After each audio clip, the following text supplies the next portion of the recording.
Don't look at me. Your favorites are gone. I don't know what you want from me.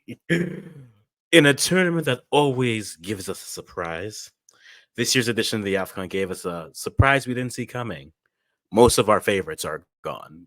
Guys, the round of 16 is over. You know who we are. We are the Africans. We cover Canadian and African football because we wouldn't be the Africans if we wouldn't do both. And you are not here to speak to me. You're here to remind me that I picked favorites, and my favorites are gone. So what do you want me to do? Guys, the round of 16 is set, and there's not much more we can do but talk about what happened.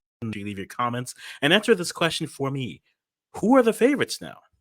I think there's a clear answer for that, but we'll go into that. But let's go into the final two games of today. Earlier today, we had Mali versus Burkina Faso. And let me tell you, this was a game which had it all: an own goal. We had players and just missing out on opportunities. Look at the stats here. So we had own goal in the 3rd minute.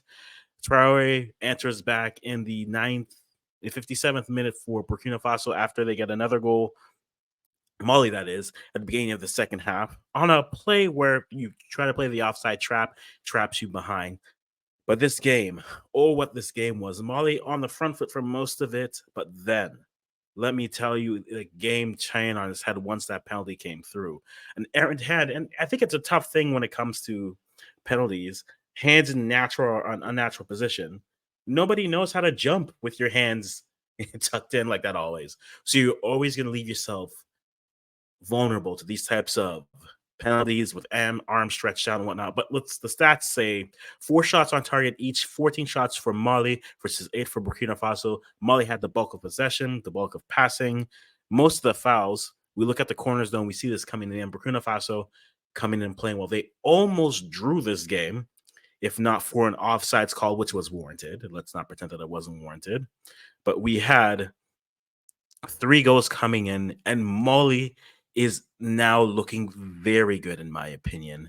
I think if we look at the players who had good games, I mean, you see Kamara, who started off well, Sinyoko playing well, Traore playing well, especially for Mali. And then Traore for Burkina Faso also played well, almost bringing the game back in, but unable to, thanks to the wonderful reality of offsides. I think when we look at this game, it had a lot, and it shows a bit where I think Mali has the talent to go far in this type of a competition. At the same time, they not that they turn off too much, but I like their matchup, and that's something I've said always from the beginning. Whoever emerges from that bottom half of the bracket to show you guys here, I feel that they go into the finals as the favorites, right? Because look at these 4 teams. Yeah, Guinea here, DR Congo coming in here playing on Friday.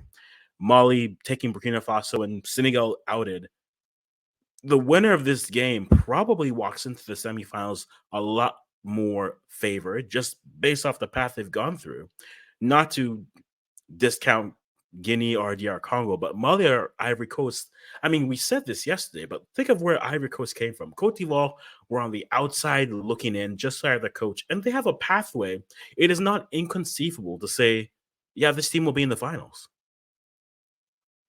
They've just dispatched Senegal. It is not inconceivable to see that, which makes me think, okay, how interesting.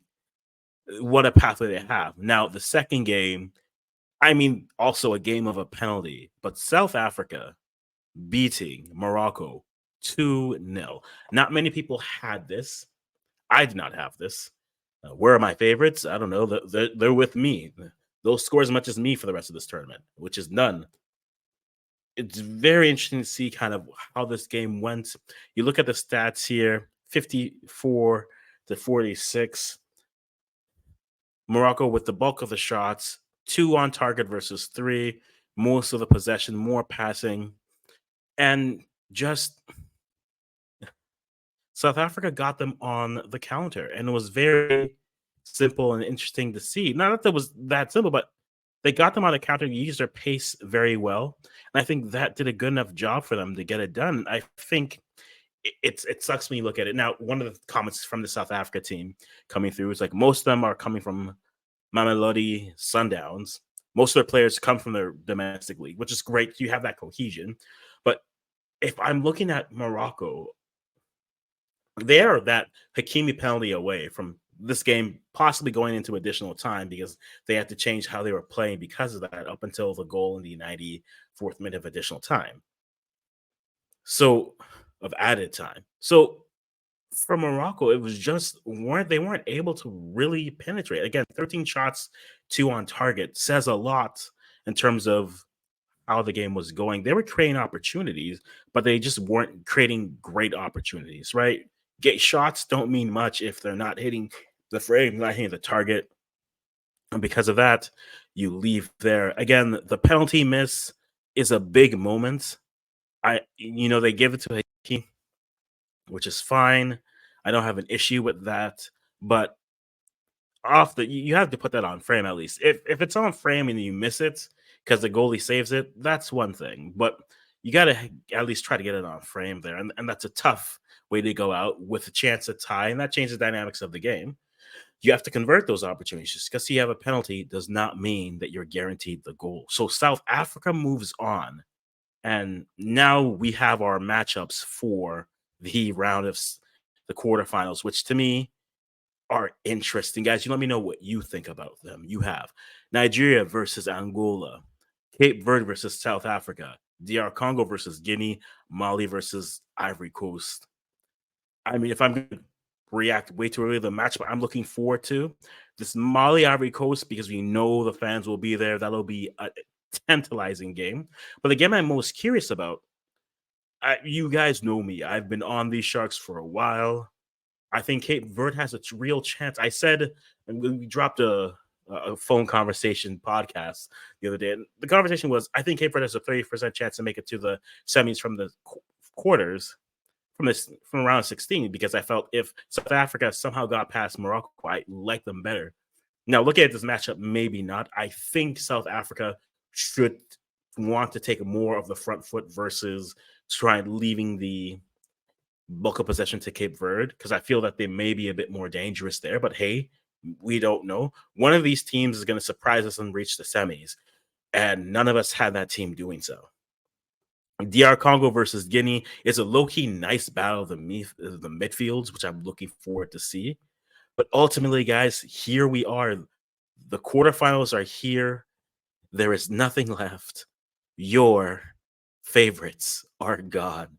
Guys, let me know, who are you rooting for?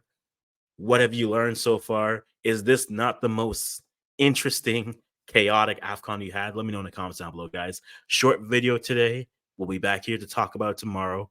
Guys, thank you for the support always, for coming through. It's been a question from the African saying. Bye-bye for now.